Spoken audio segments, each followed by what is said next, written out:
तो हेलो दोस्तों, आपका स्वागत है फिर से एक बार अहिल्यादीप क्लासेस में। आई होप कि आप अच्छे होंगे, अच्छी आपकी तैयारी चल रही है। तो फाइनली आज वो दिन आ गया है। वो दिन कौन सा?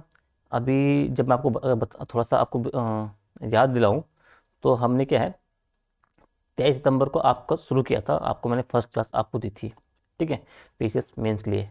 और मैंने कहा था कि भाई 68 डेज आप मेरे साथ जुड़ जाओ, ठीक है। और 68 डेज में जो आपकी तैयारी में जो मेंस आपका है, किस तरीके से आप स्मार्ट अप्रोच के साथ आप सिलेबस के ओरिएंटेड होकर अपने जो सिलेबस है उसे आप कवर कर सकते हो, ठीक है। तो आज है आपका 23 सितंबर की जगह आपका 13 नवंबर। तो आप देखोगे तो कुल आपका क्या है, कुल आपका हो गया कितना, 50 दिन आपके हो गए, ठीक है। और 68 डेज में मैंने आपका क्या कहा था कि मैं आपका जो है उत्तराखंड के आपके जो पेपर आपके हैं, ठीक है। अगर मैं आपको बोलूँ, उत्तराखंड के 2 पेपर आपके थे, ठीक है, फर्स्ट सेकंड। आपका हिंदी का पेपर था भाई, ठीक है, आपका हिंदी का हो गया, आपका एसए का हो गया, ठीक है, 4। और आपका एथिक्स का हो गया 5। तो ये 5 पेपर मैंने पूरा करवाने के लिए बोला था कि मैंने पूरा करवाऊंगा, जो कि मैंने करवाया, ठीक है। और फिर मैंने ये भी कहा था कि अगर टाइम मिला तो 68 डेज में आपका जीएस का भी मैं आपका पोर्शन जो कवर करवाऊंगा, ठीक है। लेकिन 50 दिनों के अंदर मैंने इन 5 के साथ साथ आपको जीएस के तीनों पेपर हैं आपके, वो भी क्या है, हमने वो भी देखे हैं, ठीक है। और उसी संदर्भ में आज आपका जो जीएस पेपर 2 आपका है, जीएस 2 आपका जो है, उसका जो एक पॉलिटिकल सेगमेंट बचा हुआ था, तो उसकी आज लास्ट क्लास होने वाली है, ठीक है। और आज ही आपका जो है 8 के 8 पेपर आपके निपट जाएंगे, पूरा आपका कवर में हो जाएगा, ठीक है। अब जिन बच्चों ने क्या किया होगा, प्रॉपर तरीके से इन क्लासेस को फॉलो किया होगा, ठीक है, मेरे शेड्यूल को फॉलो किया होगा, ठीक है। तो अगर आपको अच्छे तरीके से आपने इनका रिवीजन किया है, प्रॉपर तरीके से आप आंसर राइटिंग की है इन पे, ठीक है, तो ये 5 पेपर तो आपके बिल्कुल ये मान लो कि इसमें से 90% तक आपका जो सवाल आपके पास आएगा, पेपर आएगा, तो उसमें आज देखोगे तो ये सवाल आपके सीधा आपके रेंज में होंगे, ठीक है। और जो जीएस के 3 पेपर है वो भी मैंने अच्छे खासे तरीके से आपका स्मार्ट वे में आपको कवर कर रखे, उसमें आपके बहुत सारे सवाल आपके आपकी रेंज में होंगे इस पैटर्न के अनुसार, ठीक है। तो अभी हमें करना क्या है, हमें सिर्फ पॉलिटी का एक सेगमेंट बचा है, एक दो टॉपिक बचे थे कल, ठीक है, जो उसमें हो जाना चाहिए था कल वाले में, फिर वो रह गया था। और फिर मैंने ये किया कि पॉलिटी का जितने भी आपके सिलेबस है उसमें आपके 11 यूनिट हैं, ठीक है। तो उन 11 यूनिट पे मैंने क्या किया है कि प्रत्येक यूनिट से आपके 10 सवाल रेडी कर रखे हैं, मॉडल और उनके आंसर। तो उस हिसाब से 110 सवाल आपके हो रहे हैं, ठीक है। तो 110 सवाल क्या है, आप इन्हें हम देखेंगे, अभी इनके आंसर भी देखेंगे।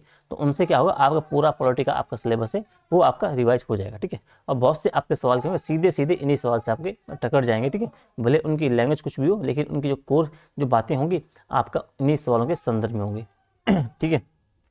दूसरी बात दूसरी बात ये है कि हाँ, तो अभी एक यूनिट एक टॉपिक अगर बचा है वो हम देखते हैं, ठीक है। पॉलिटी वाला वो आपका जनप्रतिनिधि अधिनियम आपका 1951 वाला है। और साथ ही आपका एक यूनिट और है, उसमें आपको भारतीय संवैधानिक जो संसदीय प्रणाली है उसकी तुलना जो है आपको अन्य देशों के साथ करनी पड़ती है, ठीक है।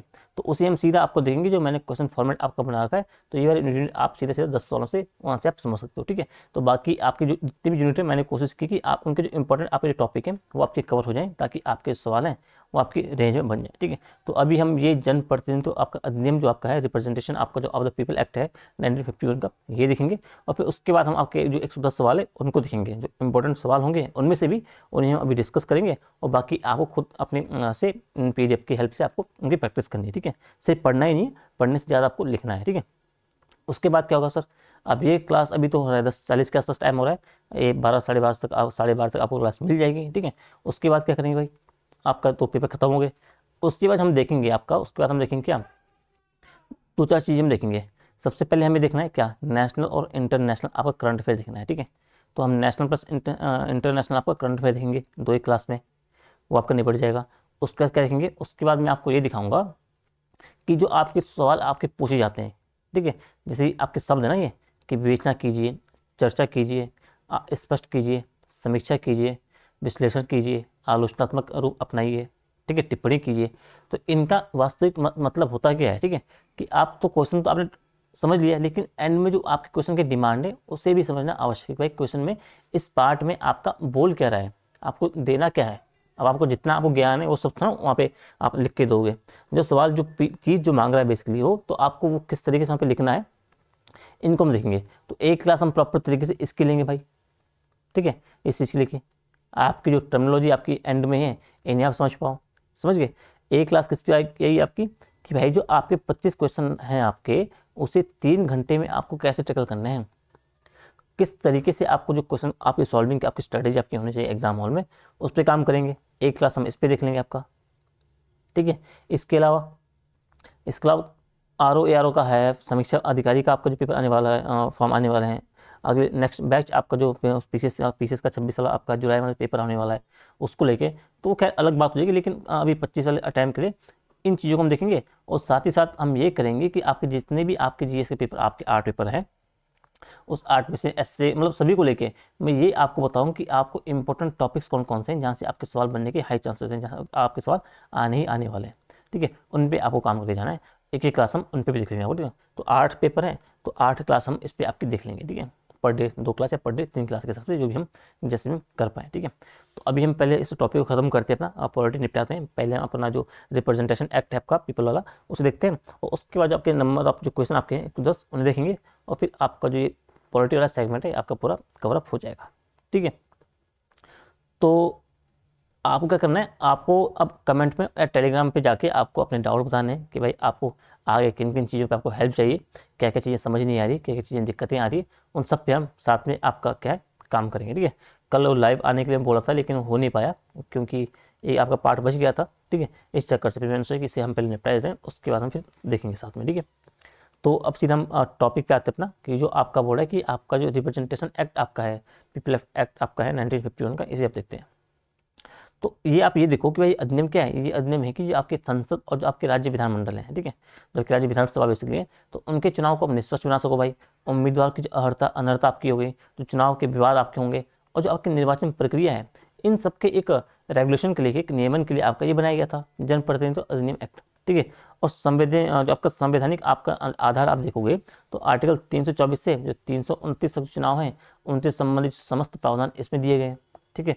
अब ये आपको देखना है, अब इसकी विशेषता आपको देखनी है, इसमें क्या क्या बातें बोली गई, ये इंपॉर्टेंट है की फीचर्स आपकी जो है, ठीक है। ये आपके मतलब की है।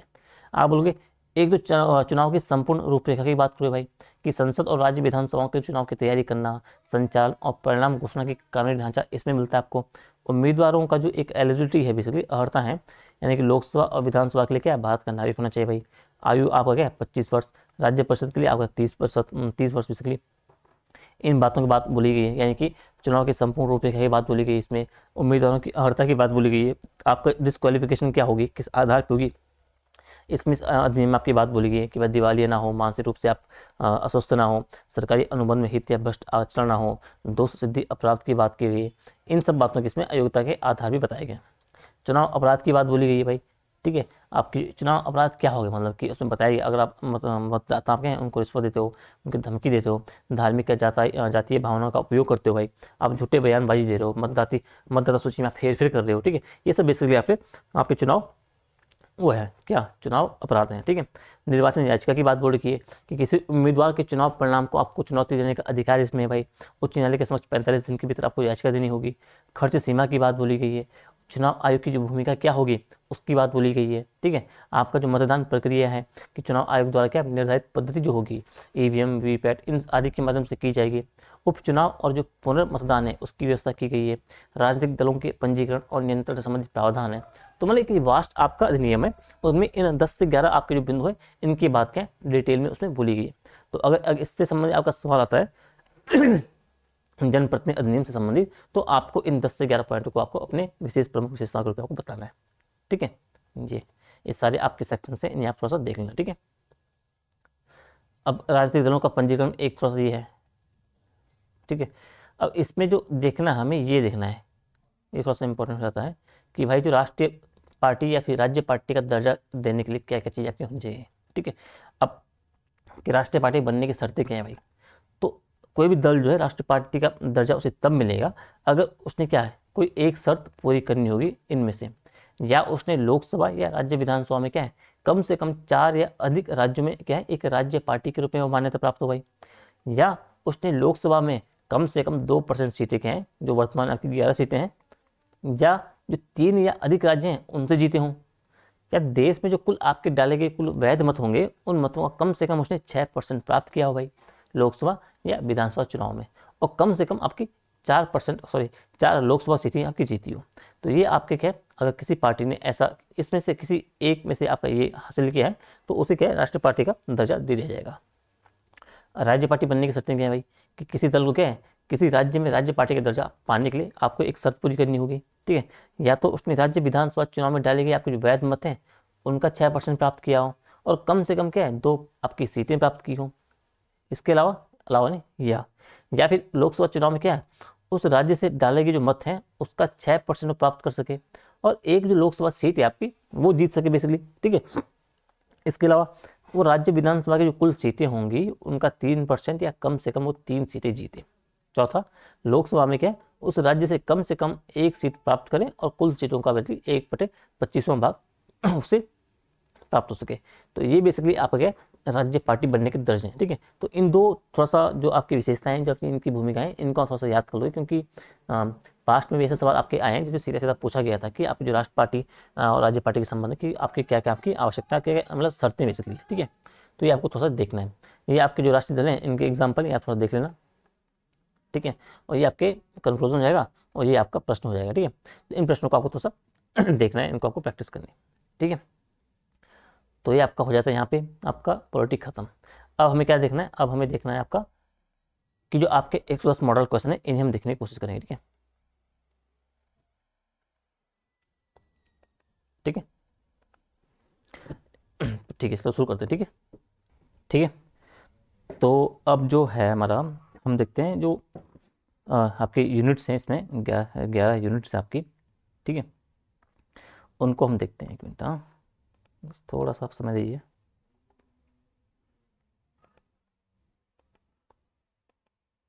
एक मिनट, हाँ, ठीक है। तो सीधा हम देखते हैं अपना, ठीक है। तो ऐसी जो आपकी सिलेबस में आप जो देखोगे ना, ये तो इसमें 11 यूनिट है आपकी यहाँ पे, ठीक है। 1 2 3 4, और पर यूनिट मैंने यूनिट वाइज के आपके सवाल बना रखे हैं, और यूनिट वाइज हम सवालों को देखते हैं। तो फर्स्ट यूनिट आपकी कौन सी है, कि भाई जो आपका भारतीय संविधान है उसका ऐतिहासिक आधार, विकास संबंधित चीज़ें आपकी हैं। तो सबसे पहले आपको देखना है कि जो भारत आपका जो शासन अधिनियम 1935 है उसको आपको देखना भाई, इसका बहुत इंपॉर्टेंट रोल आपके संविधान में रहा है। तो इसकी कौन कौन सी विशेषताएं थी, क्या क्या पार्ट्स आपके जो सेंटर आपका जो फाइनल आपका संविधान था उसमें चीज़ें ली गई हैं, इनको आपको देखना है कि भाई जो भारतीय संविधान के निर्माण में भारत शासन अधिनियम 35 की जो केंद्रीय भूमिका का आपको विश्लेषण करना है, और ये अधिनियम वर्तमान संवैधानिक व्यवस्था की नींव कैसे बना, ठीक है। तो आप बोलोगे कि एक तो विशाल स्रोत के रूप में है, ठीक है, जो आपका 35 है ये वर्तमान संविधान का एक प्रमुख स्रोत है भाई। यहाँ से लगभग लगभग आपका 2/3 प्रावधान को प्रत्यक्ष और अप्रत्यक्ष रूप से लिया गया है। एक संघीय योजना की बात हो गया, इसने क्या क्या एक अखिल भारतीय संघ की स्थापना की परिकल्पना की थी, जो भारत में संघीय व्यवस्था का आधार तैयार करेगा, ठीक है।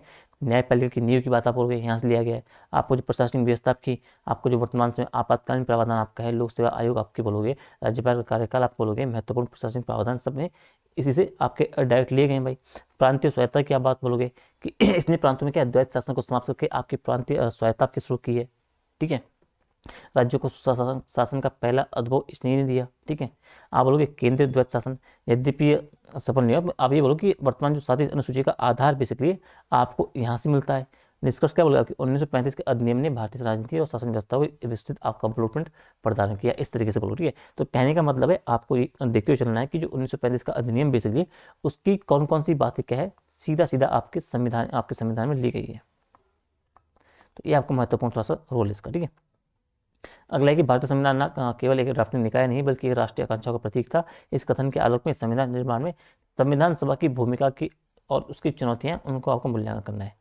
तो भूमिका क्या थी, एक तो भाई जन आकांक्षा का प्रतिनिधित्व किया इसने, ठीक है। आपका जो उद्देश्य संकल्प की बात आप करोगे भाई, ठीक है। पंडित नेहरू द्वारा क्या आपका जो प्रस्तुत संकल्प था संविधान का मार्गदर्शक बना भाई, ठीक है।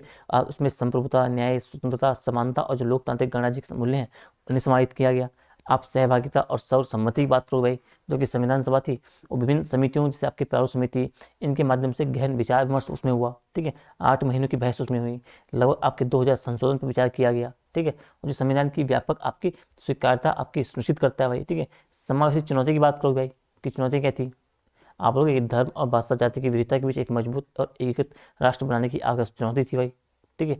आपकी विरासत से दूरी की बात आप करोगे, ठीक है, कि संविधान सभा ने क्या है जो औपनिवेशिक विरासत को पूरी तरह से अपनाया नहीं है, बल्कि जो भारत की आवश्यकता है उसके अनुसार जो सर्वोत्तम आपकी वैश्विक प्रथाएं आपकी हैं, आयरलैंड से डीपीएसपी की बात कर लो, आप ब्रिटेन से संसदीय प्रणाली की बात कर लो, इनको बेसिकली आपका अनुकूलित किया लिया है। ठीक है, तो इन सब बातों को आपको देखते चलना है कि भाई क्या क्या भूमिका थी, भूमिका के रूप में आप ऊपर की 2-3 पॉइंट को बताओगे और चुनौती के रूप में आपको इन बातों को बताओगे। ठीक है, अगला है कि भारतीय संविधान में निहित आगे कठोरता और लचीलेपन का जो अद्वितीय मिश्रण बेसिकली है उसकी आपको विवेचना करनी है, और भारतीय संविधान व्यवस्था को या बेसिकली कैसे मौजूद करती है। ठीक है, तो कठोरता का मतलब आप ये समझोगे कि भाई संशोधन के लिए आपको विशेष प्रक्रिया की आवश्यकता पड़ती है, और लचीलेपन के अर्थ आप ये समझोगे कि भाई जो आप साधारण विधायी प्रक्रिया के द्वारा भी संशोधन कर सकते हो भाई।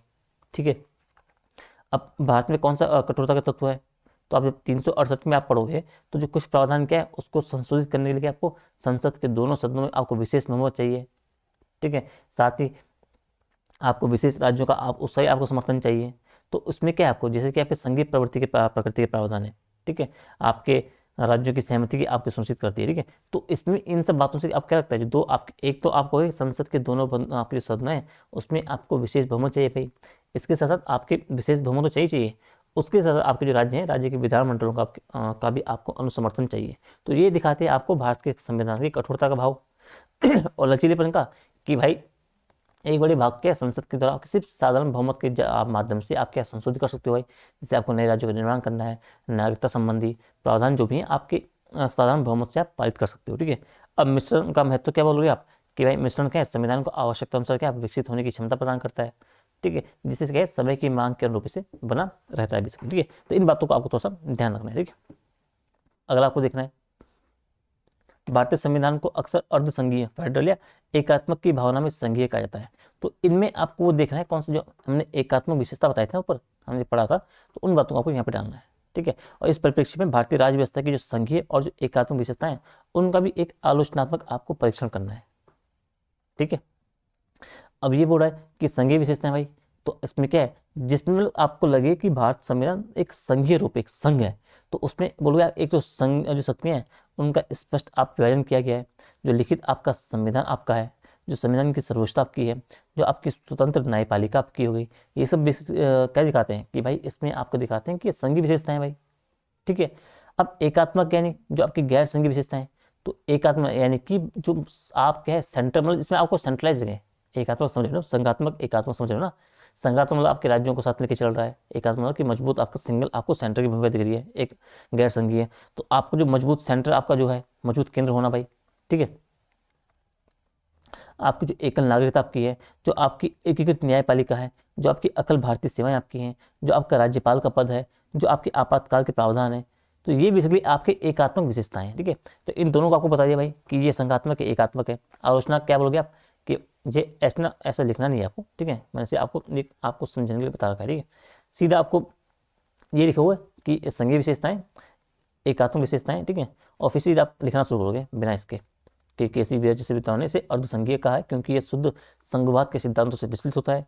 हालांकि यह संरचना भारत की विशाल विविधता और एकता की आवश्यकताओं को पूरा करने के लिए विशिष्ट रूप से तैयार की गई है। ठीक है, और ये आपका कंक्लूजन के रूप में आप बात कर सकते हो। ठीक है, ध्यान रखें आंसर लिखोगे तो ये मैंने सिर्फ एक अंडरस्टैंडिंग के लिए यहाँ पे लिखे हैं, इनको लिखने की जरूरत नहीं है। ठीक है, ये नहीं लिखने आपको सीधा पे पॉइंट आपको लिखना है। ठीक है, भारत संविधान की प्रस्तावना में निहित आदर्श और जो मूल्य हैं उनका विश्लेषण करना है। तो जितने भी आपके आदर्श हैं, चाहे वो संप्रभुता की बात हो, समाजवादी की बात हो, धर्मनिरपेक्षता, लोकतांत्रिक गणना जैसे आपके आदर्श हैं वो शामिल हैं, इनकी बात करोगे आप। मूल्य कौन कौन से हैं, तो न्याय का मूल्य है, कितने प्रकार का मूल्य है भाई, आप सामाजिक कितने प्रकार का न्याय, सामाजिक, आर्थिक, राजनीतिक न्याय, 3 प्रकार के न्याय की बात कर रहा है। कितने प्रकार की स्वतंत्रता, तो 5, 1, 2, 3, 4, 5 की आपकी जो स्वतंत्रता है। समानता की बात कर रहा है, बंधुत्व की बात कर रहा है। ठीक है, इन बातों को सबको ध्यान में रखना है। ठीक है, इस क्वेश्चन को पढ़ लेना। मौलिक अधिकार और जो डीपीएसपी है ये भारत संविधान की अंतरात्मा है, और दोनों के बीच अंतर आपको स्पष्ट करना है, और कल्याणकारी राज्य की स्थापना में उनकी जो पूरकता है उसकी भी भूमिका का परीक्षण करना है। ठीक है, तो आप अंतर देखो भाई, प्रकृति क्या है, आपका जो फंडामेंटल राइट वो है आपके नकारात्मक भाई, और राज्य की शक्ति और प्रतिबंध है। ठीक है, जो डीपीएसपी है वो सकारात्मक है, और राज्य के लिए आपके एक निर्देश है भाई। न्याय संगता की बात करोगे आप, तो फंडामेंटल राइट क्या आपके वो न्याय संगत है भाई, इनका उल्लंघन अगर करोगे तो न्यायालय आप जा सकते हो। आप अगर डीपीएसपी का उल्लंघन होता है तो आप ये आप आपके न्याय संगत हैं, आप न्यायालय नहीं जा सकते हो। उद्देश्य क्या बोलोगे आप कि जो फंडामेंटल राइट है वो आपका मुख्य रूप से आपके राजनीतिक लोकतंत्र स्थापित करते हैं, जबकि डीपीएसपी क्या है वो सामाजिक और एक आर्थिक लोकतंत्र स्थापित करते हैं। तो बेसिक आपको अंतर दोनों के बीच पता होना चाहिए, ठीक है, ये बहुत इंपॉर्टेंट है। प्रवक्ता की भूमिका कि भाई दोनों का एक ही लक्ष्य है कि दोनों का अंतिम लक्ष्य क्या है, आपको एक कल्याणकारी राज्य आपको स्थापना करना है, ठीक है। हालांकि जो फंडामेंटल राइट आपकी जो व्यक्ति की स्वतंत्रता से संबंधित है, और जो आपका डीपीएसपी है आपकी सामाजिक संरचना को न्यायपूर्ण बनाते हैं, ठीक है। तो इनको आपको थोड़ा सा देख लेना है, किस तरीके से सामंजस्य है, आपका लक्ष्य क्या है, प्रवक्ता की भूमिका किस तरीके से निभा रहे हैं, ठीक है। भारतीय संविधान के संशोधन की प्रक्रिया को आपको समझाना है, ये आप थोड़ा सा पढ़ लेना, ठीक है। अब जो 42वां संविधान संशोधन है ये मैं कह रहा हूँ, और आपका जो 44वां संविधान संशोधन है, ठीक है, इन दोनों को अच्छे से पढ़ के जाना है।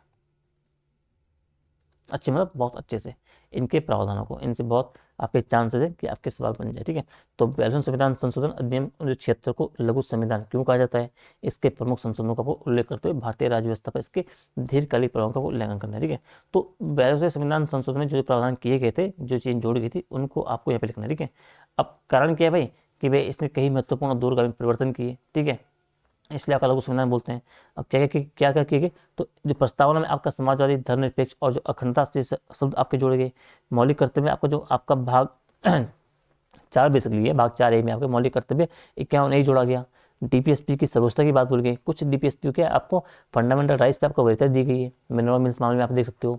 मतलब इसमें खैर इसमें सुनने किया गया घोषित को आप न्यायिक शक्ति अंकुश की बात करोगे आप, आपको जो प्रशासनिक आपको परिवर्तन किया गया, जो कार्यकाल 5 से बढ़ाकर 6 वर्ष किया गया था लोकसभा राज्य विधानसभा में, जिसे क्या है 44वें संविधान संशोधन के द्वारा 6 से 5 वर्ष किया गया, ठीक है। दीर्घकालिक प्रभाव क्या पड़ा कि यद्यपि 44वें संविधान संशोधन के कई विवादक स्पादक धारा थे, उनको भले ही आपका निष्कर्ष कर दिया गया था जो आपका 44वें संविधान संशोधन हुआ, ठीक है, लेकिन जो आपका समाजवादी और जो धर्मनिरपेक्ष शब्द हैं उनको जोड़ने, मौलिक कर्तव्यों को शामिल करने, प्रशासनिक सुधारों ने भारतीय संवैधानिक दर्शन को एक स्थायी रूप से आपको प्रभावित किया है, ठीक है। तो आपके जो 42वें संविधान संशोधन के आपकी प्रमुख चीजें थी उनको आपको देखते रहना है, ठीक है। अब ये सबसे इंपॉर्टेंट है ये भी कि जो आपका भारतीय संविधान की बुनियादी संरचना है, इसके लिए आपका जो बेसिक स्ट्रक्चर का सिद्धांत है उसको आपको परिभाषित करना है, ठीक है।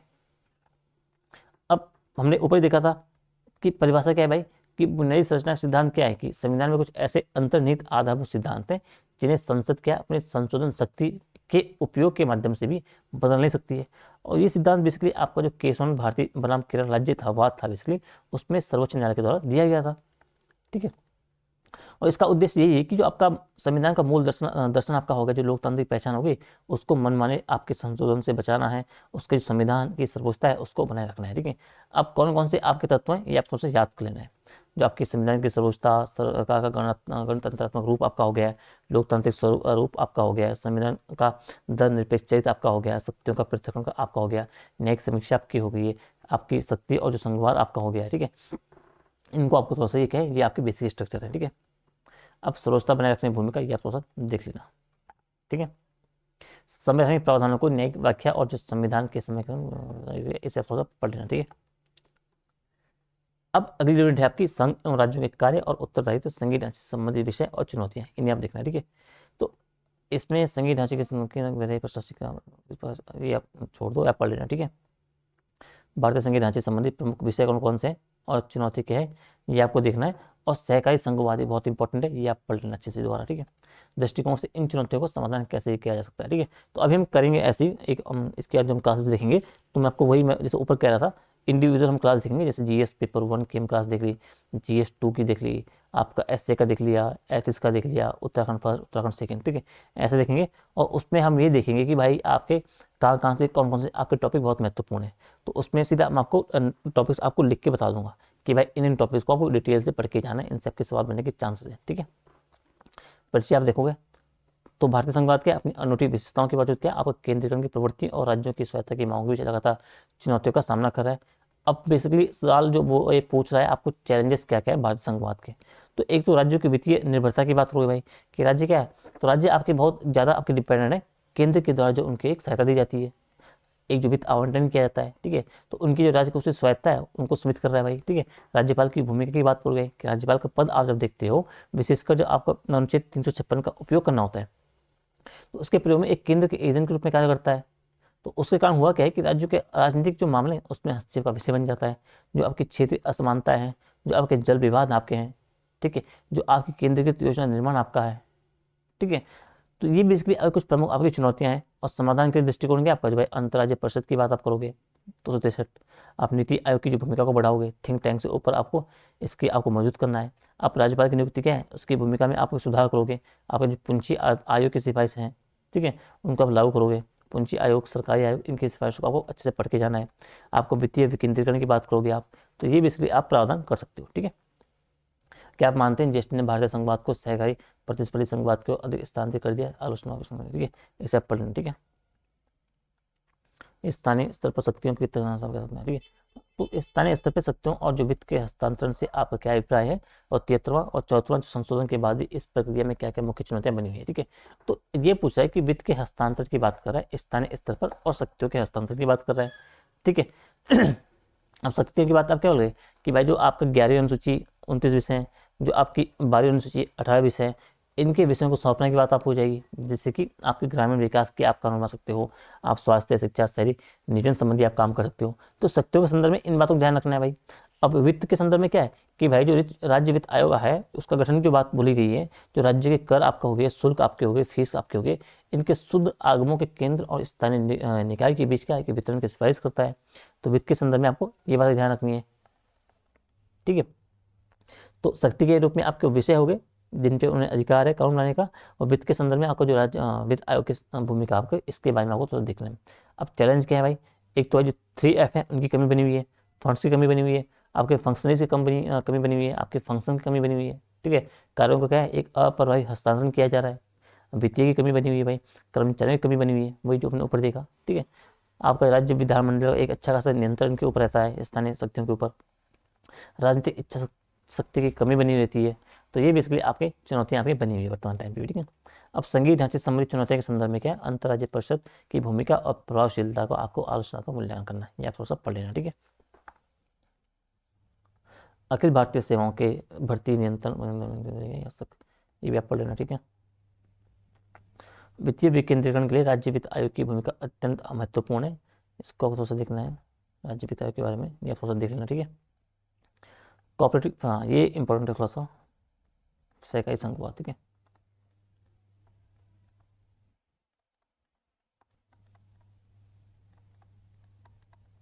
कि जो कोऑपरेटिव फेडरलिज्म बेसिकली है और जो आपका कम्पिटिटिव फेडरलिज्म है, ठीक है। भारतीय संघीय ढांचे के दो परस्पर आपके विरोधी विचार नहीं है, बल्कि एक दूसरे के पूरे आपको टिप्पणी करनी है। अब सहकारी संघवाद की बात हम करते हैं तो सहकारी यानी कि सहयोग और साझा लक्ष्य पर आपका जोर देता है, जबकि आपका जो प्रतिस्पर्धी आपका संघवाद होता है वो संसाधन और जो निवेश है उनके लिए राज्यों के बीच एक प्रतिस्पर्धा पर बल देता है, ठीक है। अब सहकारी संघवाद के आयाम क्या है भाई, कि भाई एक तो संस्थागत ढांचा आपका हो, जीएसटी परिषद, अंतर्राज्यीय परिषद जैसे मंचों पर, और जो केंद्र और राज्य मिलकर गए आप राष्ट्रीय नीतियों पर सहमति बनाते हैं। आपका एक साझा दृष्टिकोण रहता है भाई, चाहे राष्ट्रीय आपदा की बात हो, सुरक्षा की बात हो, महामारी की बात हो, सब लोग मिलकर काम करते हैं, केंद्र राज्य। आप न्यायिक हस्तक्षेप की बात करते हो, यानी कि सर्वोच्च न्यायालय विवादों को हल करके संघ और भावना की रक्षा करके क्या सहयोग को बढ़ावा देता है। अभी बोल रहा है कि जो प्रतिस्पर्धी आपका संघवाद है उसके आयाम क्या भाई, निवेश और शासन की बात करोगे आप, कि राज्य निवेश आकर्षित करने के लिए आपको ईज ऑफ डूइंग बिजनेस की बात करो आप, बुनियादी ढांचा स्ट्रक्चर आपका हो गया, जो आपका प्रशासनिक दक्षता हो गया उसमें सुधार के लिए प्रतिस्पर्धा करते हैं। आपका जो सामाजिक संकेतक हैं, आपका राज्य, शिक्षा, स्वास्थ्य, गरीबी उन्मूलन से आपके सामाजिक संकेतक हैं, उनमें एक दूसरे से बेहतर प्रदर्शन करने का प्रयास करते हैं, ठीक है। जैसे आपकी नीति आयोग की आपकी रैंकिंग हुई, बाकी आपकी जो चीज़ें आपकी हैं, आपका जो इनोवेशन की आप बात करोगे भाई, कि राज्य प्रशासनिक नवाचार, कल्याणकारी योजनाओं, ठीक है, इनमें आपकी प्रतिस्पर्धा होती रहती है, ठीक है। अब पूरकता की बात क्या है इसमें, पूरकता की भाई जो लक्ष्य की पूर्ति की बात करोगे आपकी सहयोग आपका क्या है, राष्ट्रीय एकीकरण और नीति सामंजस्य आपका सुनिश्चित करता है भाई, जबकि प्रतिस्पर्धा क्या होता है, वो दक्षता बढ़ाता है, नवाचार को बढ़ाता है, तीव्र विकास को बढ़ावा देती है, ठीक है। तो इस तरीके से आप इसको थोड़ा सा देखते हो चल रहा है, ठीक है, आप थोड़ा देख लेना, ठीक है। अब ये बोल रहा है कि बुनियादी शक्तियों पर महिलाओं का क्या महत्व है, ये थोड़ा सा पढ़ लेना, ठीक है। जब पढ़ लेना। अगला आपका है केंद्रीय एजेंसियों के रूप में कार्य करने की सामान्य सहमति की आवश्यकता संघीय ढांचे का किस प्रकार महत्वपूर्ण है, यहाँ उसमें ये भी आप पढ़ लेना, ठीक है। अगला है विभिन्न अगली यूनिट आपकी थर्ड है कि विभिन्न कारकों के बीच शक्तियों का पृथक्करण, विवाद निवारण तंत्र और संस्थान। तो भारतीय संविधान में परिलक्षित शक्तियों का पृथक्करण से सिद्धांत की व्याख्या करनी है, ठीक है। और सिद्धांत भारत में आपका चेक्स एंड जो बैलेंस के किस प्रकार आपका सुनिश्चित करता है। ठीक है, तो शक्तियों का पृथक्करण क्या है आपका एक संवैधानिक सिद्धांत है भाई। ठीक है, जो राज्यों क्या है शक्ति को 3 मुख्य अंग आपके जो होते हैं विधायिका, कार्यपालिका और जो न्यायपालिका, उसमें आपको बांटता है, उसमें आपको वितरित करता है। ठीक है, ताकि जो शक्ति का एकीकरण होने से और जो दुरुपयोग हो सकता है उसके होने से आपका रोका जा सके। समझ गए। अब बात आती है संवैधानिक आधार की। तो भारत में आपका सिद्धांत ये आप देख लेना। अब कार्यपालिका से न्यायपालिका के पृथक्करण का बात करोगे कि अनुच्छेद 50 क्या है, ये राज्य को न्यायिक सेवाओं को कार्यपालिका से अलग करने का निर्देश देता है। अन्य प्रावधान में आप जाओगे कि भाई अनुच्छेद 121 211 ये विधायिका में न्यायाधीशों के आचरण पर चर्चा को प्रतिबंधित करते हैं। अनुच्छेद 122 212 न्यायालय को क्या विधायिक कार्यवाही की जांच करने से रोकते हैं। चेक्स एंड बैलेंस का महत्व क्या है इसमें कि भाई ये वो तंत्र होता है जिसके द्वारा प्रत्येक अंग क्या है दूसरे अंग पर निगरानी रखता है। ठीक है, और उसकी शक्तियों को बेसिकली संतुलित करने का काम करता है। विधायिका पर नियंत्रण कैसे कि भाई जो न्यायपालिका होगी वो न्यायिक समीक्षा करता है जो कानून आपके विधायिका के द्वारा बन रहे हैं। ठीक है, बेसिकली तो इनके माध्यम से जो भी आपकी चीज़ें हैं जो कार्यपालिका आपके आदेश जारी करके कानून में भूमिका निभाते हैं, तो बेसिकली आपको जो विधायिका पर नियंत्रण रखने का काम आपका न्यायपालिका करती है, जो आपकी न्याय आपका जुडिशियल रिव्यू वो करते हैं। कार्यपालिका पर नियंत्रण कैसे कि जो विधायिका होती है वो अविश्वास प्रस्ताव जो आपका पारित करती है, जो प्रश्नकाल के माध्यम होता है, इनके माध्यम से उत्तरदायित्व तो आपके विधायिका का सुनिश्चित करती है। ठीक है, न्यायपालिका प्रशासनिक कृत्यों की वैधता की जांच करते हैं, तो यहाँ पे क्रॉस वेरीफाई क्रॉस चीज़ें आपकी चेकिंग हो रही है। अब न्यायपालिका पर कंट्रोल कैसे कि विधायिका क्या होगी वो महाभियोग के माध्यम से क्या आपका न्यायाधीशों को हटा सकती है, कार्यपालिका न्यायाधीशों की नियुक्ति करती है। तो यहाँ पे वो तीनों एक दूसरे का क्या कर रही है एक दूसरे पर बेसिकली आपका निगरानी रखने का काम करती है, उनकी शक्तियों का संतुलन करने का काम करती है। तो आपका यही चेक्स एंड बैलेंस का आपका एक फॉर्मेट है और ये आपको तरीका है, ये आपको दोस्तों दिखते रहना है। भारतीय शासन प्रणाली में आपके सबसे इंपॉर्टेंट है। ठीक है, जो आपके न्यायिक सक्रियता आपके हो गया, जुडिशियल आपका एक्टिविज्म हो गया। ठीक है, परिचय की बात करो, ये इंट्रो देख लेना। ठीक है, कि भाई न्यायिक सक्रियता से आपका क्या है उसका तात्पर्य है कि न्यायपालिका द्वारा क्या अपनी पारंपरिक भूमिका से आगे बढ़ करके आपको कि सामाजिक न्याय है उसको सुनिश्चित करने या जो कार्यपालिका या विधायिका है उसकी निष्क्रियता के कारण उनकी भूमिका में हस्तक्षेप करने से है, जैसे आपका जनहित याचिका या PIL के माध्यम से। ठीक है, अब इसके पॉजिटिव फायदे क्या हैं भाई, सकारात्मक प्रभाव क्या पड़ेगा, ये चेक्स को मजबूत करेगा भाई। जब विधायिका या कार्यपालिका अपने कर्तव्यों को पालन करने में विफल रहती है तो सक्रियता न्याय के अंतिम सहारे के रूप में कार्य करती है भाई। इसने पर्यावरण सुरक्षा, मानवाधिकारों की रक्षा, भ्रष्टाचार पर अंकुश लगाने से क्षेत्र में क्या महत्वपूर्ण आपके सकारात्मक सुधार भी किए हैं। ठीक है, आप केशवन भारतीय मामले में आपका मूल संरचना की बात कर सकते हो। आप नेगेटिव क्या है, एक तो न्यायिक अतिक्रमण होता है भाई, कभी कभी न्यायालय क्या करता है उन क्षेत्रों में प्रवेश कर जाते हैं जो आपकी कार्यपालिका के डोमेन है, जैसे सड़कों की मरम्मत की निगरानी या प्रशासनिक नीतियाँ निर्धारित करना। ठीक है, तो इसे बेसिकली आप मतलब न्यायिक अतिक्रमण बोलते हो आप ये कानून बनाने नीति बनाने की जो विधायिका और जो कार्यपालिका की जो प्राथमिक जिम्मेदारी क्या है उसको कमजोर करने का काम कर रहे हैं। ठीक है, तो ये बेसिकली आपको इन बातों को थोड़ा सा ध्यान रखना है। ठीक है, टाइम देखते हैं, चलो कोई नहीं। अब भारत में अंतर्राज्यीय जल विवादों को निवारण के लिए स्थापित जो आपके संवैधानिक कानूनी तंत्रों का आपको आलोचना मूल्यांकन करना है, ये आप पढ़ना। ठीक है, इसके अलावा अंतर्राज्यीय परिषद की भूमिका का आपको वर्णन करना ये भी इंपॉर्टेंट है, तो आपको देख लेना। ठीक है, ठीक है, और ये संस्था भारतीय संघवाद में समन्वय और विवाद समाधान के लिए आपको कितना महत्वपूर्ण है ये आपको सब देख लेना। ठीक है, विभिन्न संवैधानिक प्राधिकरण जैसे चुनाव आयोग UPSC के बीच के शक्तियों के परिवर्तन को समझाना है, ये प्राधिकरण भारत में शासन पारदर्शिता ये भी आप थोड़ा सा देख लेना। वैकल्पिक निवारण, हाँ ये थोड़ा सा इंपॉर्टेंट है कि आपका जो वैकल्पिक आपका जो विवाद निवारण तंत्र आपका है, जो आपका अल्टरनेटिव डिस्प्यूट रेजोल्यूशन आपका जो तंत्र बेसिकली है वो क्या है भाई। और भारत में जो ADR तंत्रों की बढ़ती आवश्यकता जो है उनके विभिन्न स्वरूप हैं, उन पे आपको प्रकाश डालना है। ठीक है, तो आप बोलोगे कि आपका जो ADR है उन तंत्रों से तात्पर्य क्या है कि औपचारिक अदालती प्रणाली के बाहर जाकर के आप विवादों को निपटाने के तरीकों से आपका मतलब है भाई। और ये त्वरित होती है, किफ़ायती होती है, सस्ती होती है और कम औपचारिक न्याय आपका सूचित करती है। ठीक है, अब इसकी आवश्यकता क्यों बढ़ रही है, कारण क्या है। एक तो जो न्यायिक विलंब आपका हो रहा है भाई, भारतीय न्यायालयों में क्या न्यायिक जो आपके लंबित मामले हैं उनकी भारी संख्या है भाई, 80,000 से अधिक मामले तो आपके सुप्रीम कोर्ट में बने हुए हैं। ठीक है, और टोटल आप देखोगे तो आपका जो सभी में लगभग 5 करोड़ से अधिक आपके मामले आपके लंबित भारतीय सभी, चाहे वो सर्वोच्च न्यायालय हो चाहे उच्च न्यायालय हो चाहे आपके आपके जो अधीनस्थ आपके न्यायालय हो। ठीक है, लागत इससे बढ़ रही भाई, आपकी पारंपरिक मुक्केबाजी से महंगी आपकी है, समय लेने वाली होती है। गोपनीयता और लचीलापन की बात आप करो, एडीआर प्रक्रिया आपकी अधिक गोपनीय होती है और विवादों को निपटाने में आपका अधिक लचीलापन रखती है। संबंधों का संरक्षण की बात आप करो भाई, कि विशेषकर आपके व्यावसायिक और जो पारिवारिक विवाद हैं उनमें एडीआर के आपसी संबंधों को बनाए रखने में आपकी मदद करता है। ठीक है, अब एडीआर के विभिन्न स्वरूप क्या बोल गए, एक तो मध्यस्थता की भाई, कि विवादित पक्ष क्या है, एक निष्पक्ष तीसरे आपके पद जो होगा पक्ष होगा मध्यस्थ को अपना विवाद सौंपेंगे और जिसका निर्णय आगे पक्षों पर आपका बाध्यकारी होता है। ठीक है, तो ये आपको देखते रहना है। आप सुलह और समझौता की बात करोगे भाई, कि सुलहकर्ता पार्टियों के बीच क्या आपको बातचीत की सुविधा प्रदान करता है। ठीक है, आप लोक अदालत की बात करोगे आप, कि भाई ये विधिक सेवा प्राधिकरण आपका जो अधिनियम 1987 है उसके तहत स्थापित एक वैधानिक मंच है। आप मध्यस्थता की बात करोगे, एक प्रशिक्षित आपको जो मध्यस्थ होगा वो तटस्थ आपका सुविधादाता के रूप में आपका कार्य करेगा। ठीक है, तो ये सब बेसिकली आपका एडीआर के अंतर्गत चीज़ें आपको देने में मिलती हैं। ठीक है, तो आप बोलोगे एडीआर तंत्र क्या आपका न्याय वितरण प्रणाली पर भार कम करने और नागरिकों को सुलभ न्याय प्रदान करने के लिए एक आवश्यक पूरक है। ठीक है, अगला बोल रहा है केंद्र राज्यों के मध्य आपको विधायी शक्तियों के वितरण में संघ सूची, राज्य सूची और समूर्त सूची की भूमिका का विश्लेषण करना है, और क्या यह वितरण संघवाद के लिए चुनौती है, यह प्रोसेस देख लेना। ठीक है, एक मिनट। ठीक है, तो ये बोल रहा है कि जो केंद्र और राज्य के मध्य आपके जो विधायी शक्तियों का वितरण बेसिकली है, जिसमें आपका संघ सूची, राज्य सूची और समवर्ती सूची की भूमिका है, उनको आपको बताना है। ठीक है, तो ये आप थोड़ा सा पढ़ लेना। ठीक है, और न्यायिक जो आपका राष्ट्र न्यायिक नियुक्ति आयोग थोड़ा सा आपका पुराना आपका हो गया, पर फिर भी आप थोड़ा सा देख लेना से।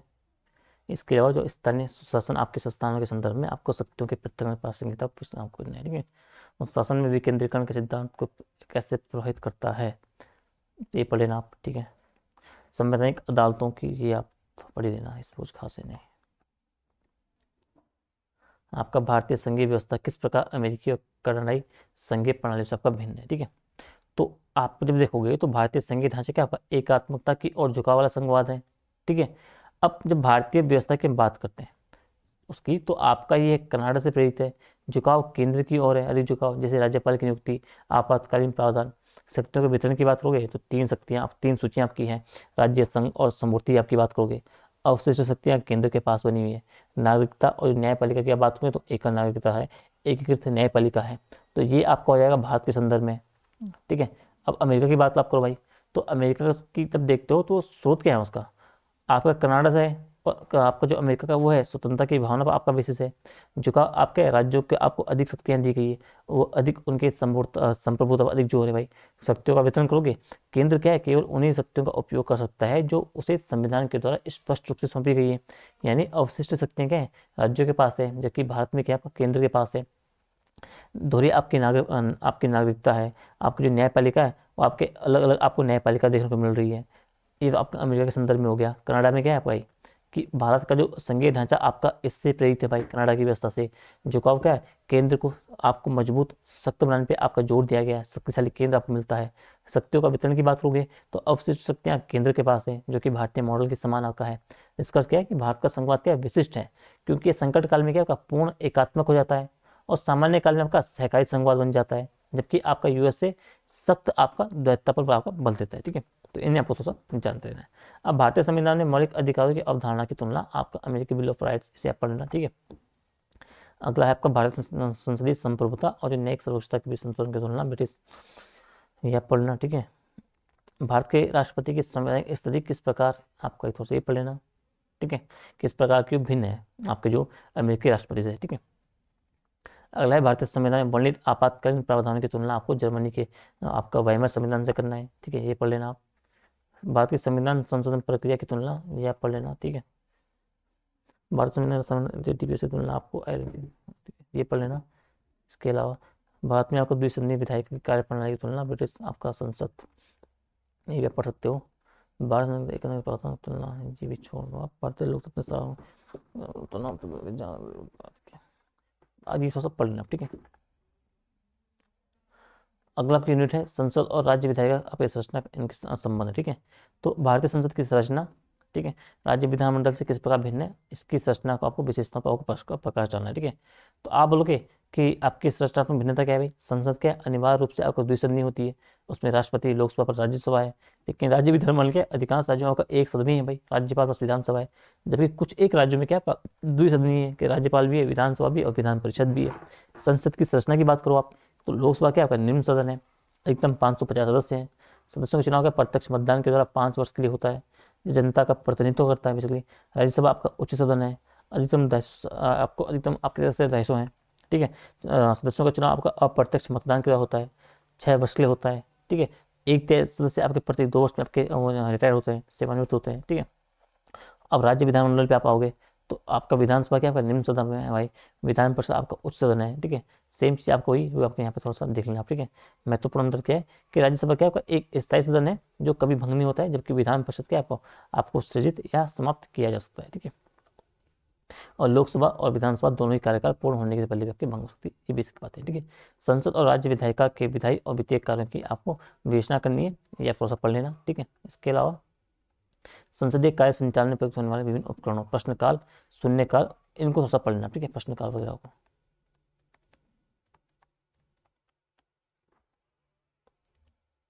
ठीक है। संसदीय विशेष अधिकारों से आप क्या समझते हो, तो ये पढ़ लो आप। तो संसदीय विशेष अधिकार मतलब आप समझो कि वह अधिकार और वो नियुक्तियां होंगी जो सांसद और जो आपके सदन को बेसिकली आपको सामूहिक रूप से आपको प्राप्त होते हैं, ताकि बिना किसी डर या बिना किसी बाधा के अपने कर्तव्यों का आप कुशलतापूर्वक आप निर्वहन कर सकें, ठीक है। अनुच्छेद 105 आप देखोगे संसद, अनुच्छेद 194 आप देखोगे तो राज्य विधायिका के संदर्भ में क्या एक संसदीय विशेष अधिकार की बात करता है, ठीक है। अब इसमें भाई सामूहिक विशेषाधिकार क्या है कि सदन क्या अपनी प्रक्रियाओं का नियमन कर सकता है, बहस और कार्यवाही के प्रकाशन पर रोक लगा सकता है, बाहरी लोग हैं उनको बाहर कर सकता है, अपने सदस्यों को बाहरी लोगों को विशेषाधिकार हनन के लिए दंडित कर सकता है, व्यक्तिगत विशेषाधिकार कि सत्र के दौरान और उसके 40 दिन पहले और बाद में क्या है गिरफ्तारी से आपको स्वतंत्रता है भाई, सिर्फ सिविल मामलों में।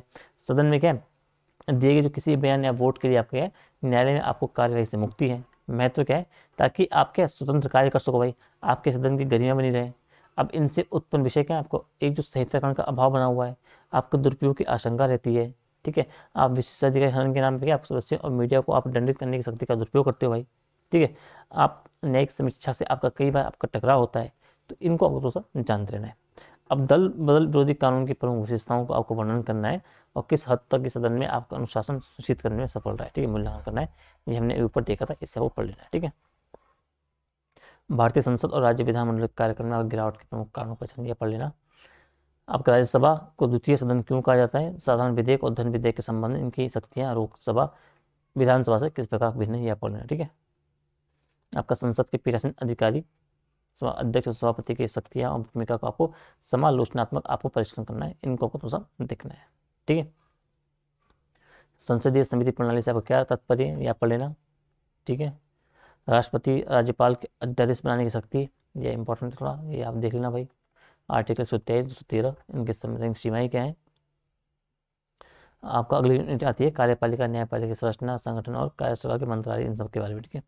तो कार्यपालिका संगठन और जो कार्यों की विवेचना करनी है, शासन व्यवस्था में मंत्रिमंडल सचिवालय की भूमिका को मूल्यांकन करना है, ये आप पढ़ लेना। इसके अलावा भारतीय न्यायपालिका की संरचना और स्वतंत्रता सुनिश्चित करने वाले आपको जो संवैधानिक प्रावधान है उन पर आपको प्रकाश डालना है, ठीक है। तो एक जो बोलोगे आप एकीकृत प्रणाली आपकी भाई, जो इंटीग्रेटेड आपकी जो सिस्टम है कि जो भारत में आपकी जो एकीकृत न्यायिक व्यवस्था है जिसके शीर्ष पर आपको क्या है सर्वोच्च न्यायालय भाई। पदानुक्रम की बात करो आप, जो हायरार्की है ये शीर्ष पर सर्वोच्च न्यायालय है, उसके नीचे विभिन्न राज्यों में आपके उच्च राज्य न्यायालय हैं, सबसे निचले स्तर पर अधीनस्थ न्यायालय आपके हैं, जिला और सत्र न्यायालय। कार्य क्षेत्र की बात करोगे आप कि अधीनस्थ न्यायालय यहाँ पर दीवानी आपराधिक मामलों का प्रारंभिक निपटान करते हैं। उच्च न्यायालय एक अपीलीय रिट आपका हो गया, मूल क्षेत्राधिकार का प्रयोग करते हैं। सर्वोच्च न्यायालय का संविधान का अंतिम व्याख्याकार है भाई, अंतिम अपीलीय न्यायालय है, ठीक है।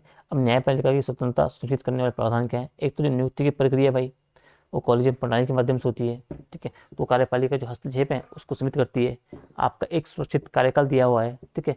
जजों को सिर्फ महाभियोग की कठिन प्रक्रिया के बिना आप हटा नहीं सकते हो भाई, जिससे वो भयमुक्त होकर कार्य कर सकते हैं। वेतन और भत्तों की बात करो आप कि जज के वेतन और भत्ते क्या और भारत की संचित निधि प्रभावित होते हैं, समझ लो। और जिन पर क्या है संसद में आपका मतदान नहीं हो सकता, आपको घटाना बढ़ाना है। अगर आचरण पर जो चर्चा है उसका निषेध है भाई, संसद राज्य विधानमंडल में जजों के आचरण पर चर्चा नहीं की जा सकती अगर महाभियोग को छोड़ दें। उसके अलावा सेवानिवृत्ति की बात क्या है, आपकी वकालत पर रोक रखी गई है कि सर्वोच्च न्यायालय के जज क्या है भारत में किसी भी न्यायालय या प्राधिकरण में वकालत नहीं कर सकते हैं अगर आप सेवानिवृत्त हो जाते हो। ठीक है। तो ये बेसिकली आपके जो प्रयास किए गए हैं ये बताते हैं कि जो न्यायपालिका है उसकी स्वतंत्रता आपकी बनी रहे इस संबंध में, ठीक है। अब सरकार के मंत्रालय और विभागों के बीच आपको मुख्य अंतर क्या है, ये आप पढ़ लेना थोड़ा सा। प्रभावक समूह, ये थोड़ा पढ़ लो आप भाई कि दबाव समूह है वो क्या है, जो आपका प्रेशर ग्रुप्स हैं, और शासन प्रणाली में इनकी भूमिका आपका सकारात्मक है या नकारात्मक, समालोचनात्मक आपको मूल्यांकन करना है, ठीक है। प्रभावक समूह की परिभाषा कि ये ऐसे संगठित समूह होते हैं जो चुनाव लड़े बिना के सरकारी नीतियों, आपकी नीतियों का अप्रत्यक्ष रूप से प्रभावित करने का प्रयास करते हैं और वे अपने सदस्यों के हितों को बढ़ावा देने के लिए कार्य करते हैं। जैसे आपके मजदूर संघ हो गए, व्यापार संघ हो गए, किसान संगठन हो गए, ये सब बेसिकली आपके प्रभावक समूह है। ये औपचारिक भी हो सकते हैं और अनौपचारिक दोनों तरह के हो सकते हैं भाई। अब इनकी पॉजिटिव भूमिका क्या है, एक तो हितों का प्रतिनिधित्व करते हैं भाई, ये सरकार और जो नीति निर्माता हैं और जो आपके समाज के विभिन्न वर्ग हैं जैसे श्रमिक, किसान, उद्योग, इनके विशिष्ट हितों और चिंताओं को पहुंचाने का काम करते हैं। शिक्षा और जागरूकता की बात करोगे आप कि वे जनता को क्या करेंगे, वो किसी विशिष्ट नीति के प्रभाव में परिणामों के बारे में शिक्षित करेंगे। नीति की गुणवत्ता की बात करो आप कि भाई वो नीति निर्माण प्रक्रिया में आपको विशेषज्ञता आपकी होगी, तथ्यात्मक जानकारी प्रदान करने की नीतियों की गुणवत्ता में सुधार करते हैं, एक जवाबदेही बनाते हैं सरकार की जनता के प्रति। अब नेगेटिव भूमिका क्या है भाई इनकी, समालोचना आप कर रहे हो कि एक तो संकीर्ण हित इनके होते हैं भाई, वो अक्सर क्या है राष्ट्र हित की उपेक्षा करते हैं, केवल अपने जो संकीर्ण स्वार्थ हैं उनको बढ़ावा देते हैं। इसके अलावा असंतुलित प्रतिनिधित्व की बात आप करोगे, अवैध साधन अपनाते हैं कभी कभी, ठीक है, अवैध साधनों का उपयोग करते हैं, आप विरोध प्रदर्शन, हड़ताल, यहाँ तक कि अवैध साधन, ठीक है, इससे कानून जो व्यवस्था की बाधित होती है। सत्ता का केंद्रीकरण की बात करोगे आप, कभी कभी ये समूह के नीतिगत निर्णयों को गुप्त रूप से आपको प्रभावित करके सत्ता का केंद्रीकरण करने का भी काम करते हैं। इन्हें आप थोड़ा सा देखते रहना, ठीक है। अब शासन प्रणाली में आप जो औपचारिक समूह हैं उनकी भूमिका क्या है भाई, ठीक है। अब औपचारिक समूह आप वो समझोगे कि जिनका पंजीकरण और संरचना के कानूनी मानदंडों के तहत आपका एक औपचारिक रूप से आपका स्थापित होते हैं। जैसे आपके पंजीकृत राजनीतिक दल आपके हो गए, पंजीकृत आपके ट्रेड यूनियन आपके हो गए, व्यापार और वाणिज्य मंडल आपके हो गए, पेशेवर निकाय आपके, बार काउंसिल आपके, मेडिकल काउंसिल आपका, शिक्षक काउंसिल, ये सब आपके जो भी हैं, ठीक है। इन्हें आपको थोड़ा सा देखते रहना, ठीक है। अब अनौपचारिक कौन है भाई, वो तो औपचारिक हो गए। अब अनौपचारिक होंगे कि भाई जो आपका अनौपचारिक समूह ऐसे होंगे जो आपके जैसे कि सामाजिक मीडिया पर आधारित आपके पड़ोस के समूह आपके हो गए, अस्थायी विरोध समितियाँ आपकी हो गई, स्थानीय जाति या सामुदायिक समूह आपके हो गए, ये आपके अनौपचारिक इनफॉर्मल एसोसिएशन आपके होते हैं, ठीक है। इनकी भूमिका आपको तो सर ये पढ़ लेना, ठीक है। अधीनस्थ न्यायपालिका के संगठन और कार्यों का वर्णन करें, ये आप थोड़ा सा देख लेना। सरकार के मंत्रालय विभागों में सचिव की भूमिका, ये आप थोड़ा सा देख लेना, ठीक है। भारतीय संदर्भ में न्यायिक सक्रियता, ये थोड़ा सा इंपॉर्टेंट है। आपका जो जुडिशल एक्टिविज्म और जो न्यायिक संयम आपका है, ठीक है, इसके बीच संतुलन क्यों आवश्यक है। तो न्यायिक सक्रियता भाई वो प्रक्रिया है जिसमें न्यायपालिका के कानूनों की व्याख्या करते समय क्या अपनी सीमा से बाहर जाकर सामाजिक समस्याओं के समाधान के लिए आपको पहल करती है, ठीक है। ये आप थोड़ा सा देखते रहना, हमने ऊपर भी देखा था, ठीक है, ये आप पढ़ लेना। शक्ति पृथक्करण के सिद्धांत के बावजूद कार्यपालिका न्यायपालिका एक दूसरे के कार्यों को कैसे प्रभावित करते हैं, ये आप देख लेना। अगला है जनप्रतिनिधित्व अधिनियम की मुख्य विशेषताएं, ठीक है, ये हमने अभी ऊपर देखा था, ठीक है। तो इसे आपको दिख रहा है कि जो जनप्रतिनिधि अधिनियम है इसके तहत चुनाव के प्रयोजन के लिए आपका भ्रष्ट आचरण क्या है भाई, और कानूनी निहितार्थ का विश्लेषण आपको करना है। अब भ्रष्ट आचरण की परिभाषा क्या है भाई, कि आप देखोगे धारा 123 के तहत क्या भ्रष्ट आचरण को परिभाषित किया गया है, ठीक है। जो चुनाव और जो पवित्र की आपको जो मतलब पवित्रता बेसिकली चुनाव की और जो स्वतंत्रता है उसको एक प्रभावित करने का काम करता है। आप अगर रिश्वत दे रहे हो भाई, आप अनुचित प्रभाव डाल रहे हो, आप जाति धर्म के आधार पर अपील कर रहे हो, आप झूठे बयान दे रहे हो, आप अत्यधिक चुनाव खर्च कर रहे हो, सरकारी मशीनरी का दुरुपयोग कर रहे हो, ठीक है, ये सब बेसिकली क्या है आपके, ये आपके भ्रष्ट आपके आचरण है, किसके संदर्भ में, चुनाव के संदर्भ में, ठीक है। इनको तो सब देखते रहना है। जनप्रतिनिधित्व अधिनियम 51 के आलोक में एक उम्मीदवार की अयोग्यता के मुख्य आधार क्या है भाई, तो भाई गंभीर अपराध, 2 या अधिक वर्ष की सजा, अन्य आधार के चुनाव खर्च का हिसाब न देना, सरकारी ठेकों में हित, सरकारी सेवा से बर्खास्तगी, भ्रष्ट आचरण के दोषी ठहराया जाना, ये सब बेसिकली आपको ध्यान रखना है, ठीक है। और धारा 8 ये आप थोड़ा सा देखते रहोगे, ये आप पढ़ लेना। उम्मीदवार का प्रकटीकरण या थोड़ा सा देख लेना, ठीक है। चुनाव खर्च पर सीमा निर्धारण के संबंध में आपको यह थोड़ा सा देख लेना। जनप्रतिनिधित्व अधिनियम 19 के क्या होता है, राजनीतिक दलों के पंजीकरण और निबंधन प्रक्रिया को, ठीक है, यह पढ़ लेना। अगला है भारत में चुनाव याचिकाओं की प्रक्रिया महत्व को आपको समालोचनात्मक मूल्यांकन करना है, ठीक है, यह पढ़ लेना। सरकारी कर्मचारियों की चुनाव भूमिका में, यह पढ़ लेना। आरपीए के अंतर्गत राजनीतिक दलों पर लागू आदर्श आचार संहिता के प्रावधान के जांच, ठीक है, ये पढ़ लेना। जनप्रतिनिधि अधिनियम 19 के अंतर्गत चुनाव में चुने अपराधों का बताइए, ठीक है, ये भी आप देख लेना, ठीक है। अगला आपका आता है कि विभिन्न संवैधानिक पदों पर आपकी जो नियुक्ति और जो विभिन्न संवैधानिक निकाय आपके हैं उनकी शक्तियाँ और उत्तरदायित्व। तो इसमें करना आपको जितने भी आपके संवैधानिक पद आपके ना, जो आपके निकाय हैं, उनके बारे में आपको पता होना चाहिए। कैग की बात हो, सीबीसी की बात हो, बाकी जो अन्य आपके संस्थान आपके होंगे, संवैधानिक निकाय होंगे, उनके बारे में आपको डिटेल्स आपके शब्दों का एक नोट आपको तैयार करके चले जाना है, ठीक है। अब एक कैग के बारे में पूछ रहा है कि भाई आपका लोकवित्त का प्रहरी इसे क्यों बोलते हैं, इसके प्रमुख कार्य को बताओ, संवैधानिक उत्तरदायित्व आपको विश्लेषण करना है। अब भारत का जो नियंत्रक और जो आपका महालेखा परीक्षक कैग आपका हो गया, वो अनुच्छेद 148 के तहत स्थापित एक भारतीय लेखा परीक्षण और जो लेखा विभाग का प्रमुख होगा भाई। और इसे लोकवित्त का प्रहरी इसलिए कहा जाता है क्योंकि ये सुनिश्चित करता है कि सरकार क्या है, संसद के द्वारा जो स्वीकृत आपकी धनराशि है उसका ही और उसी उद्देश्य के लिए उपयोग करे जिस उद्देश्य के लिए इसको निकाला गया है, दिया गया है। अब संवैधानिक उत्तरदायित्व क्या बोलोगे, एक स्वतंत्रता और सुरक्षा की बात करोगे भाई, इसकी सुरक्षा, आपका स्वतंत्रता जो हम लोग कार्यकाल की बात करोगे आप, उसकी सुरक्षा की बात करो आप, राष्ट्रपति के द्वारा अब पदच्युति की जो कठिन प्रक्रिया होगी, ठीक है, वेतन शर्तों में क्या अलाभकारी परिवर्तन की बात की गई है, संसद के प्रति जवाबदेही की बात आप करोगे कि क्या क्या है वो राष्ट्रपति को आप केंद्र सरकार के खातों से संबंधित आपके 3 लेखा परीक्षण रिपोर्ट आपको देता है, विनियोग, वित्त और सरकारी उपक्रमों पर प्रस्तुत करता है, जिन्हें संसद के दोनों सदनों में रखा जाता है। प्रमुख कार्य शक्ति क्या है इसकी भाई, एक लेखा परीक्षण करना आपका हो गया, मार्गदर्शक का काम करता है, नियमितता और जो औचित्य की बात आप करोगे, आप राष्ट्रपति को सलाह के रूप में काम करोगे, ठीक है। तो इन्हें आपको थोड़ा सा देखते हुए चलना है, ठीक है, ठीक है। भारतीय अखिल भारत सम्मुख सेवा की भूमिका, ठीक है, पढ़ लेना। इसके अलावा भारत के महान्यायवादी की नियुक्तियां, अब ऐसे सभी के बारे में पढ़ना, आपको कैग के बारे में पढ़ लिया, अटॉर्नी जनरल के बारे में आपको पढ़ना है, आपको मुख्य निर्वाचन अधिकारी के रूप में आपको पढ़ना है, ठीक है, आपको सीबीसी आपको जो भी हो गया, ठीक है, आपके अन्य आपके जो आपके विभाग हो गए, जो आपके संस्थान हो गए, उनके बारे में आपको ऐसे तैयार करके चले जाना है, ठीक है, उनकी सत्याएँ क्या है, आपके कार्य क्या है, ठीक है, ये आपका हो गया।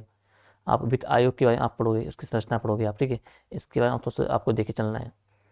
अभी जो राष्ट्रीय अनुसूचित आपके जाति आयोग है, राष्ट्रीय अनुसूचित जनजाति आयोग हो गया, आपका राष्ट्रीय आपका जो पिछड़ा वर्ग आयोग हो गया, इन सब के बारे में आपको थोड़ा पढ़ के जाना है, इनके कार्य क्या है, इनके प्रयास क्या है, उत्तरदायित्व क्या है, संवैधानिक आपकी स्थिति क्या है, वो सब आपको देखते जाना है, ठीक है। वही निर्वाचन आयोग, इसको आप थोड़ा सा देख के चलना है आपको, ठीक है। राज्यपाल की नियुक्ति किस प्रकार की जाती है, थोड़ा देख लेना। वही राष्ट्रीय पिछड़ा वर्ग आयोग जो मैं बात कर रहा था, ठीक है, भाषा, ठीक है। राज्य लोक सेवा के आपके अगली अगली यूनिट आपकी है सांविधिक विनियामक और विभिन्न अर्थ आपके न्यायिक निकाय हैं बेसिकली, इसे आप थोड़ा सा देख लेना, ठीक है।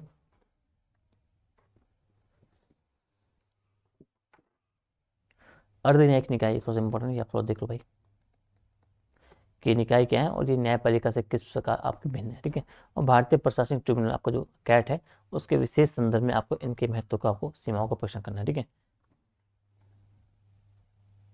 तो आप आओगे अगर अर्ध न्यायिक निकाय के रूप में, आप बोलोगे वो एक गैर न्यायिक संस्थाएं बेसिकली हैं जिन्हें प्रशासनिक मामलों की जांच और निर्धारण के लिए क्या कानूनी अधिकार आपके प्राप्त होते हैं, ठीक है, और ये प्राकृतिक न्याय के सिद्धांत पर कार्य करते हैं। अब न्यायपालिका से भिन्नता की बात आप बोलोगे तो शक्ति का स्रोत की बात हुआ है कि न्यायपालिका को शक्ति क्या है, सीधे संविधान से मिलती है। अर्ध न्यायिक निकाय क्या है, उनको उनके गठनकारी अधिनियम से आपको सीमित शक्तियाँ मिलती हैं भाई। क्षेत्राधिकार की बात करो आप, न्यायपालिका का क्षेत्राधिकार आपका व्यापक होता है, दीवानी, आपराधिक, संवैधानिक सभी। लेकिन जो आपके अर्धन्यायिक निकाय होंगे उनका क्षेत्राधिकार आपको विशिष्ट विषयों तक सीमित होगा, समझ गए। प्रक्रिया की बात करो आप कि भाई सामान्यतः सिविल प्रक्रिया संहिता से बने नहीं होते हैं, ठीक है, अधिक लचीले और अधिक त्वरित प्रक्रिया अपनाते हैं भाई। आप भारतीय प्रशासनिक ट्रिब्यूनल कैट के संदर्भ में महत्व देखो भाई, तो शीघ्र निपटान की बात करोगे भाई कि सरकारी सेवकों की भर्ती सेवा मामलों की तेजी से निपटान करके उच्च न्यायालय और सर्वोच्च न्यायालय में कार्यभार को कम करने का काम कर रहा है। विशेषज्ञता की बात आप करो, सुलभ न्याय की बात करो आप, ठीक है, तो इसे आपको थोड़ा सा देखते रहना है, ठीक है। राष्ट्रीय मानवाधिकार आयोग, इसे आप थोड़ा सा पढ़ लेना। जो आपका एनजीटी है, नेशनल ग्रीड ट्रिब्यूनल, इसे आपको थोड़ा सा पढ़ के जाना है, ये आपका इंपॉर्टेंट है, ठीक है। ये देखो आगे फिर से एनजीटी को आपको अच्छे से पढ़ के जाना है, ठीक है, ये इंपॉर्टेंट आपका है। ये आपका भारतीय प्रतिस्पर्धा आयोग आपका हो गया, ठीक है, ये आप थोड़ा सा देख लेना। केंद्रीय सूचना आयोग CIC, ठीक है, ये आप पढ़ लेना। इसके अलावा आधुनिक कल्याणकारी राज्य में विशेषज्ञता जो अधिकार सुनिश्चित करने के लिए संविधान में न्याय करने का है, ठीक है, या थोड़ा सा देख लियो। सरकार नीति विभिन्न क्षेत्रों के विकास के अच्छे विषय है।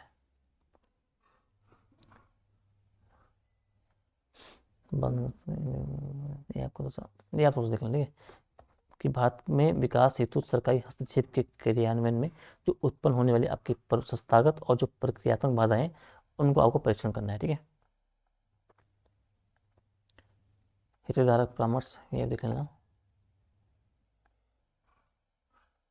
सच्चा आधारित दृष्टिकोण तो सब ये भी देख लेना।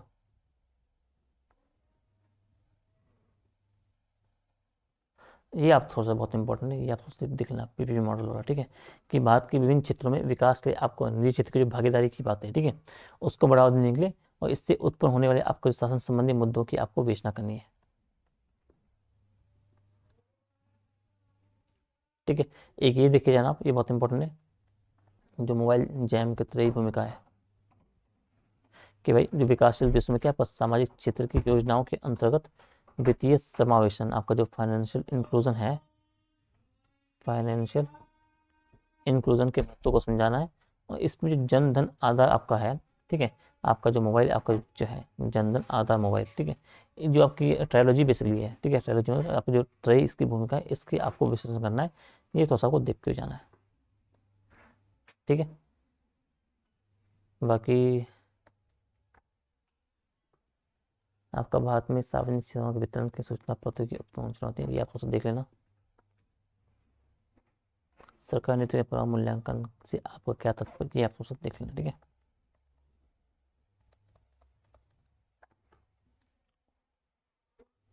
अगला अंतिम यूनिट आपकी है कि विकास प्रक्रिया, विकास उद्योग, गैर सरकारी स्वयं सहायता समूह की भूमिका संबंधी चीजें, ठीक है। तो विकास प्रक्रिया में गैर सरकारी संगठनों की बहुआयामी भूमिका का आपको समालोचनात्मक आपको विश्लेषण करना है, ये आपको थोड़ा सा देख लेना है, ठीक है। स्वयं सहायता समूह किस प्रकार ग्रामीण विकास और महिला सशक्तिकरण के प्रभावी उपकरण आपके सिद्ध हुए हैं, ये आप देख लेना, ठीक है। विकास उद्योग ये आप थोड़ा सा देख लेना। विभिन्न समूह और संघ, ये आप देख लेना। सरकार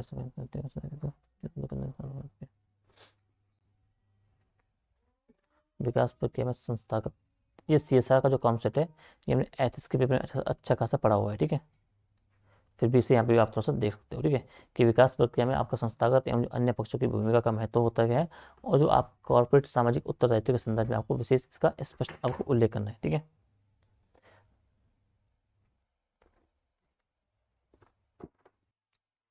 ठीक है, बाद में विकास प्रक्रिया के संदर्भ में आपको नागरिक समाज की अवधारणा को स्पष्ट करना है, इसके मुख्य कार्य बताने हैं, ठीक है। गैर सरकारी संगठनों के संदर्भ में पारदर्शिता, जवाबदेही, हम पढ़े हुए वैसे भी हमने सब कुछ पढ़ा हुआ है, ये पढ़ा हुआ है अपने, इनके फायदे क्या होते हैं, नुकसान क्या होते हैं, जो भी है। स्वयं सहायता समूह की सफलता के लिए आवश्यक प्रमुख कारक कौन से हैं, एसएचजी की प्रभावशीलता को बढ़ाने के लिए आपको उपाय आपको सुझाने हैं। और अंतिम सवाल आपका है कि विकास प्रक्रिया में सुझाव आपको सूचना प्रौद्योगिकी की भूमिका को गैर सरकारी संगठनों के लोगों का संस्थाओं के साथ रूपांतरित किया गया है, ठीक है। तो ये रहे आपके टोटल 110 सवाल, ठीक है। ये आपके 110 सवाल में देखें, 110 सवाल किसके, 10 यूनिट में, ठीक है। तो इसी के साथ क्या है, जो पॉलिटी का सेगमेंट आपका है, ठीक है, पॉलिटी का सेगमेंट आपका क्या है, वो आपका होता है खत्म, ठीक है। इसे कर दो पूरा लाल, इसे कर दो आप पूरा लाल, जो की चीजें बची हुई हैं इसमें,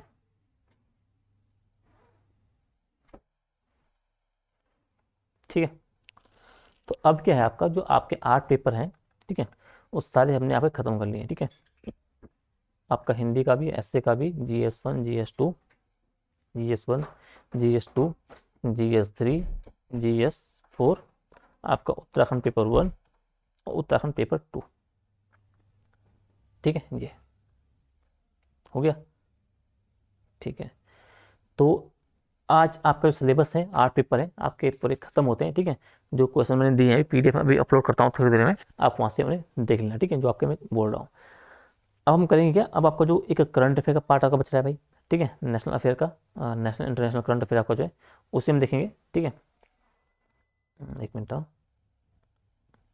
एक वाइट पेज निकालता हूँ मैं,